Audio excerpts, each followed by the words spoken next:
January 4, di ba sinabi ko sa inyo, specific yung kahilingan kayo. At kailangan lagyan natin ng date, year, name, at kung ano yung mga hihilingin ay kailangan detalyado. And glory to God, siya ay nagluluto pa ng share niya rito sa akin. Siya ay nagluto ng sinigang na ito. So, isa sa ididikara natin, at ako yung ginamit ni Lord na mag-anoint ng mga letter, mga sulat, at marami nagpadala, may taga-Purdue, taga-Haed, taga-Nueva Ecija, na nagpadala ng letter, at may nagpadala rin taga-Europe na request. At glory to God, inutos sa akin ni Lord yun na sabi ni Lord ay ang first Sunday na January 4, pagpasok ng taon, ang gagawin mo ay sabihin ko sa kanila na gumawa ng sulat at i-anoint mo ito, Pastor Winona. At ako yung anoint at gumamit tayo ng lagis na talagang yun ay banal Espiritu Santo ng Diyos. Siya inanoint yung langis na ito. Yung langis na yun, 5 years ko na ginagamit. Every nag-guest ako sa mga churches, hindi pwedeng wala yung oil na yun. Ganyan kalaki yung oil na yun na nilanisan ng Diyos. Dekada na yung oil ginagamit ko. At ngayon nga, nahiya siya magpatotoo, January 4, pinugo ni Lord yung kanyang liham na siya ngayon ay magkaanak. O, kaya natin ang ating Panginoong Yesus. Ang nag-request nito ay lalaki. Yung asawa niya, nirequest niya na mabuti at magkaanak sila. So, ito ay taga-Nueva Ecija. Sabi ko, sige, sabi niya, Pastor, nanay ko na mag-testimony sa akin at baka hindi ako makatayo sa state at mangingig daw siya. Siya ay si Mark Bulapa, taga San Antonio, Nueva Ecija. Isama na ang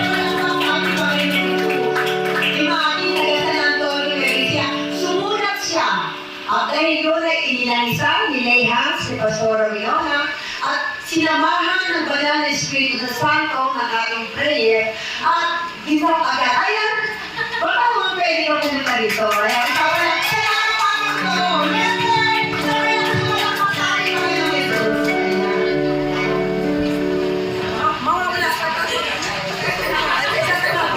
Nahihiya siya, taga San Antonio na Ecija to.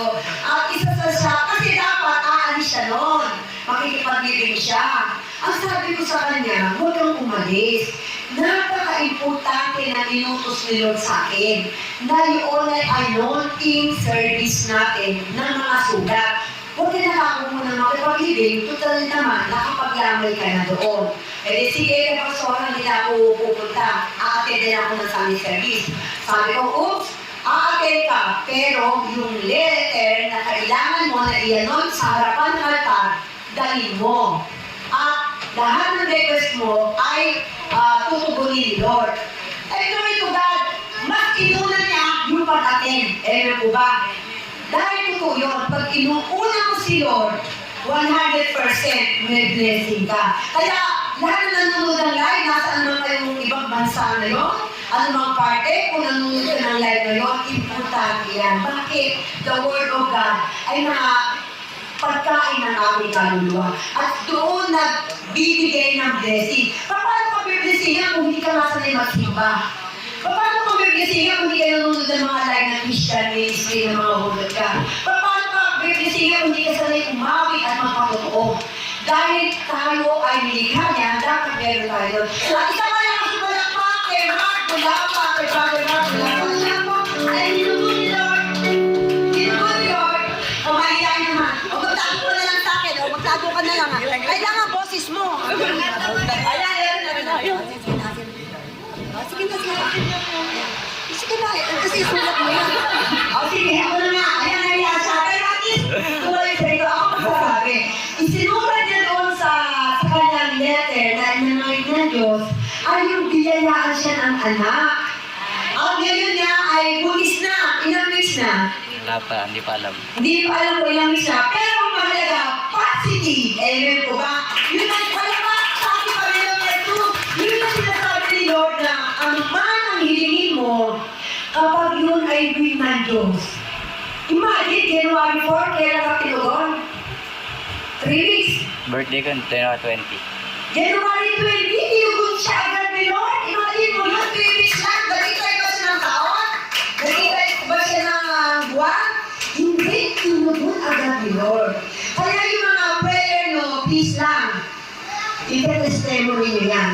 Upang ang lahat ng hiniling ko doon ay unti-unting ma-check. Ilan na yung na-check sa prayer? Isa pa lang. Isa pa lang ang na-check dahil baka marami siyang hinigelo. Sakto ba yun? Manigit po. Mahigit sa po na yung hiningi na kayo. At talaga naman, mahigit sa po hiningi niya, meron ng sinubos-sinubos. Check. Pakibisita nyo yung mga sulat nyo. Kasi di ba sabi ko, yung original sa akin. Dahil yun, alam niyo ba, gabi-gabi yung interest yung mga sulat nyo. Hindi lang natapos dito ang prayer and anointing na ginawa ko doon. Every evening, kinukuha ko yung sulat nyo, ngunit di ko binabasa. Nililehas ko ulit at pina-interest ko. Dahil ganun kailangan. Dahil hindi ko alam yung mga sulat nyo, pinagpapatuloy ko lang araw-araw inehas ang mga sulat nyo. Pero, please lang, kapag ito ay tinugon, huwag nyo iilihim. Ite-testimony nyo ito upang malathala ang kabutihan ng Diyos na siya ang Diyos na tumutugon, nakapangyarihan, ano man ang bilhin mo ay pwede sa isang mata ay patuloy na diringgin ng ating Diyos. Sa ating Panginoon, alam ko hindi na sinabi ng tatayo dito. Maraming tatayo dito na mag-uunahan na tinugon ang kanilang mga panalangin. O kaya tayo ay ang anointing service natin ang sulat ay every January yun, first week of January. Para pagpasok ng taon, alam na ng Diyos ang mga kahilingan nyo. Amen po ba? Kaya nga ako, 6 na page yung akin eh. Buti yung iba, 2, isa lang. Yung iba, 4 na page. Pero kahit gano'n na karami yan, ang mahalaga, nasa puso mo yung isinulat na yun.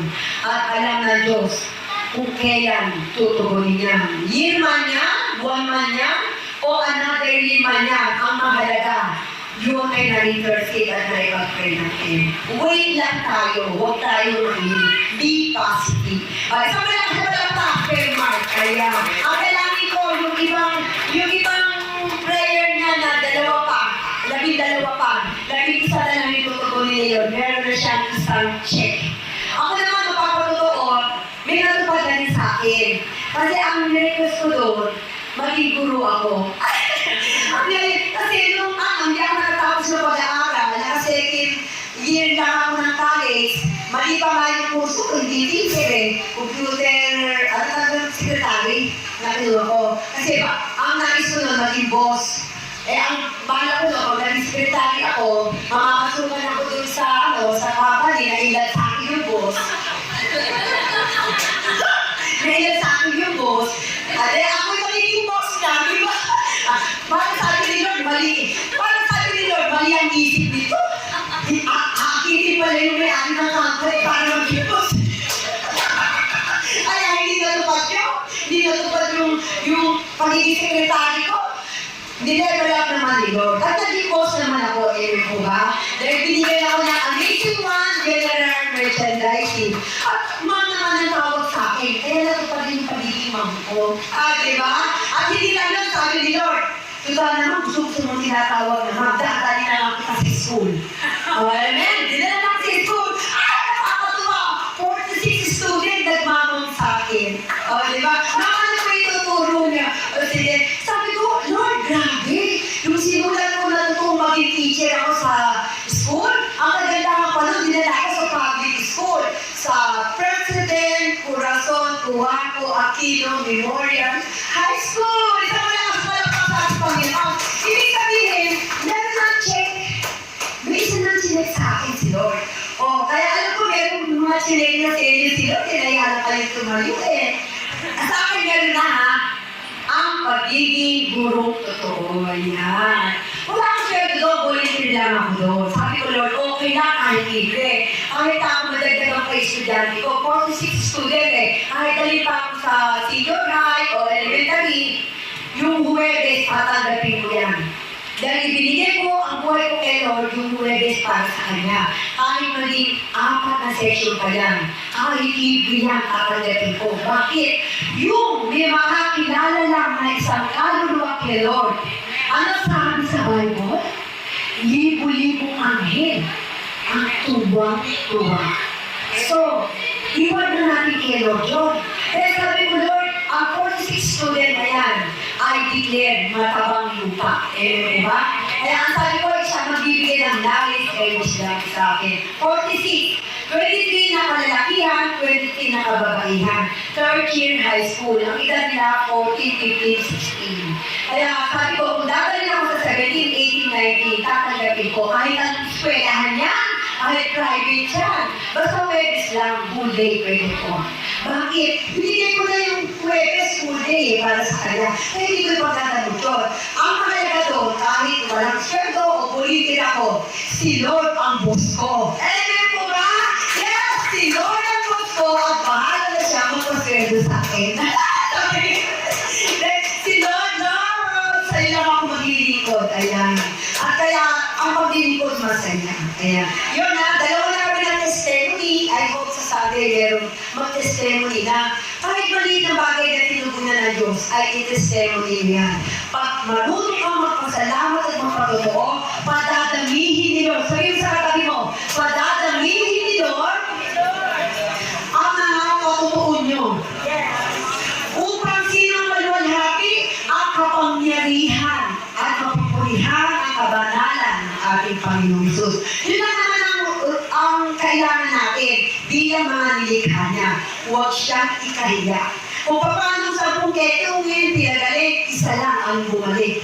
Isa lang ang nag-testimony sa lahat ng tao. Nung nag-testimony siya, maraming nakakilala kay Jesus. Bakit? Dahil siya pala ay nagpapagaling ng may ketong. Pero kung walang nag-testimony na may ketong, paano makalalaghala ang pangyarihan ng di pala ng Diyos kung yung ketong na yun, tinabi niya yung testimony na yun. Kaya lahat ng ketongin ay nagsugot sa ating Panginoon Jesus upang sila ay layhands at galing. Kaya ang layhands, huwag kayo matatakot sa layhands dahil ito ay a gift of God. Doon nagpoplo ang anointing natin Diyos. Okay, sa malakas muli sa ating palakpak sa ating Panginoon